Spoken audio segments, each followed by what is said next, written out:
As a Jewish refugee whose family was impacted by the atrocities of the Holocaust, the last thing I could have ever imagined was to see these headlines in American media. New York leads the nation in anti-Semitic incidents.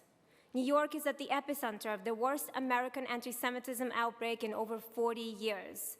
Anti-Semitic incidents in the US are at the highest level recorded since the 1970s. Unfortunately, these are not just headlines. These statements represent reality on the ground for so many Jewish New Yorkers. A disturbing nationwide trend of anti-Semitic hate crimes has engulfed our city. In 2022, there were 580 anti-Semitic hate crimes in New York, representing a 39% increase from 2021, and 3,697 anti-Semitic incidents in the United States, the highest since the Anti-Defamation League began keeping track in 1979. Things have gotten so bad that the Jewish Americans have begun to question whether their safety and future in our city is secure. And with identifiable Jews being beaten for their faith, identity, and religion in broad daylight, who can blame them? Today, I am proudly wearing my Star of David, the same star the Nazis made our grandparents wear before they sent them to concentration camps and gas chambers. I am wearing it in hopes that my fellow Jewish New Yorkers will too continue wearing and proudly displaying their symbols of Jewish identity, and I plead with them not to remove their kippot. I propose to proclaim April 29th as the day to end Jew hatred, like they did in 5 other cities, localities, and states, to send a message to all Jewish New Yorkers that this city, elected officials, and leaders of all faiths, stripes, and colors have your back, that this city will not tolerate you being harassed, vilified, or beaten in broad daylight, that we commit to taking action when your civil rights are being violated, that today we set aside political differences and commit to working together to end Jew hatred, because we all agree that anti-Semitism is unacceptable in any society. I thank Speaker Adams, Chair Osei, and all my colleagues for the bipartisan support this resolution has received, but it's also astounding to see the council members who clearly do not want to end Jew hatred. Your anti-Semitism is showing. Thank you. No, she didn't. Hold on, guys. Please, we'll now go to Councilmember Palladino. And it's 1 minute for resolutions, just a reminder. I agree with Councilmember Vernikoff. The troubling rise of anti-Semitism now in our city is totally and absolutely unacceptable.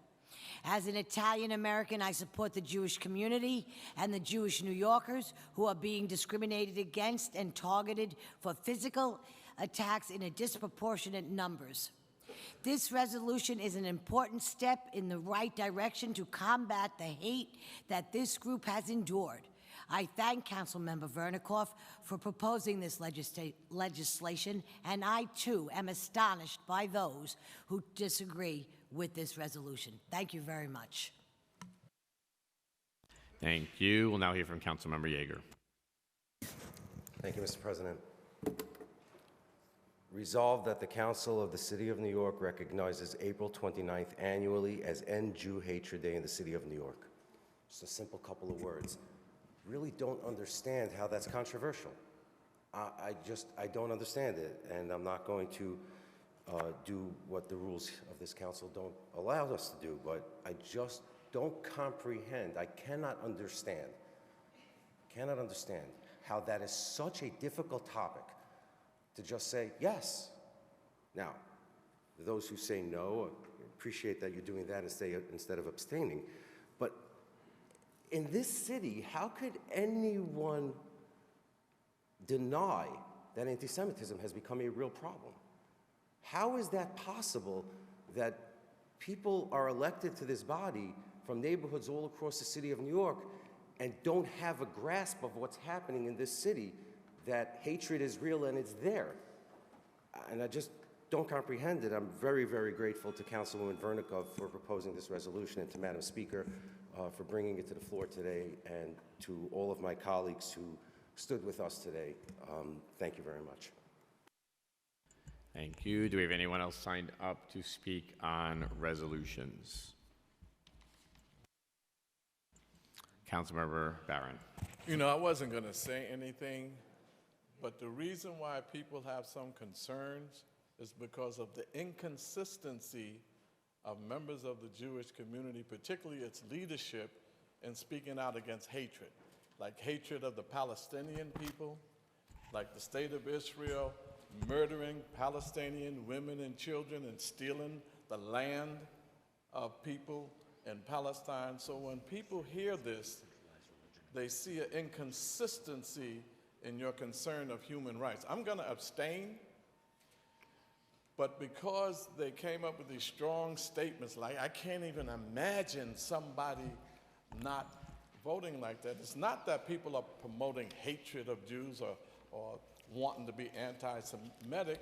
It's the inconsistency of leaders in the Jewish community. Matter of fact, leaders in the Jewish community even supported apartheid in racist South Africa and said nothing about African people dying.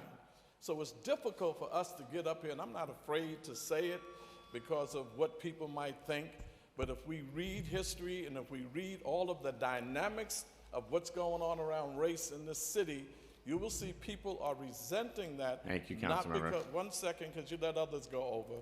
You'll see that when people are not anti-Semitic, they're just anti the inconsistency of the Jewish community, many members of the Jewish community, and talking about human Thank you, rights Councilmember. for everybody, not just the Jewish community.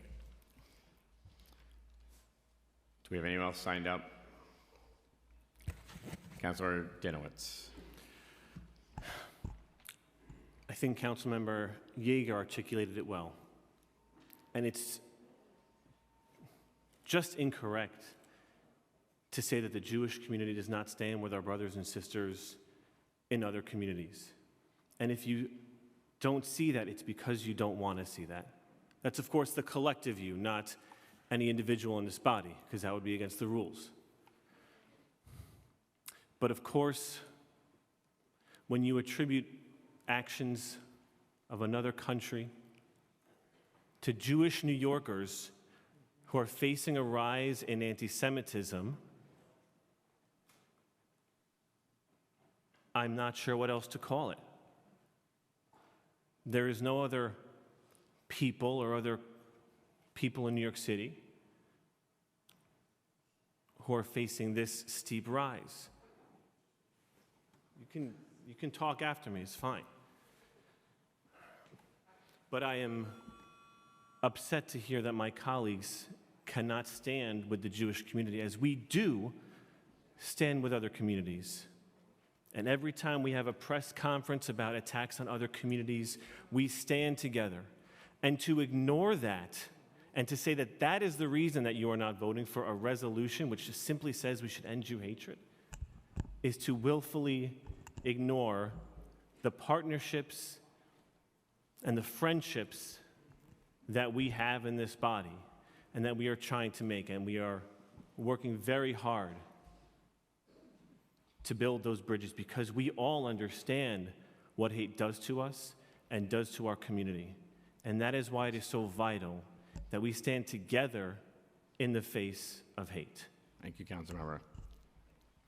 We'll now go to Councilmember Hanif. Thank you. I wasn't going to explain my vote here, but now I feel compelled to after hearing the speeches of my colleagues. I think it is extremely disrespectful to be called anti-Semitic on the floor based off of just this one action when I continue to show up for our Jewish colleagues and communities. I represent a huge Jewish community. Why I refuse to vote yes or even abstain from this resolution is because when you look a little deeper in who catalyzed which organizations, these are far right-wing organizations and right-wing Islamophobic individuals who I refuse to collaborate with. They have not stood up for Muslims. They have not stood up for trans New Yorkers or anybody. And I've not seen my colleagues step up, those who introduced this legislation, to support our trans siblings. So I find this moment, this engagement right now on the floor extremely rude and disrespectful. And I hope that we can continue to talk about this issue on a broader aspect as opposed to a simple gesture. Thank you. Okay. Thank you. We'll now go to Councilmember Kagan. Thank you. First of all, I would like to remind my colleagues that just at a recent stated council meeting, there was a vote to have 1 day a year in public schools as a Jewish Heritage Day, and my colleague, Councilman Charles Barron, abstained from this voting for this We proposal. don't refer to council members by name, please. Okay. Speak on the general issue. So I would like to have like whole day, not 1 day a year, but whole year to be end Jew hatred in New York City. 365 days a year, not 1 day. Thank you. Thank you. Do we have any other members signed to speak? I just want to add my support of this resolution and for the Jewish community in New York City who is under attack, and in whether it's in my district or other districts, is experiencing a rise in anti-Semitic attacks. And I think that the fact that we have to name one day to address this is important, but is sort of a sad state of affairs where we are in the city. But I do thank my colleagues for bringing this forward, and I think that as a city, we should not be dividing ourselves between one group or the other group when we talk about hate. We are seeing the AAPI community and others under attack as well, and I think together should be standing together against anyone who wants to divide us.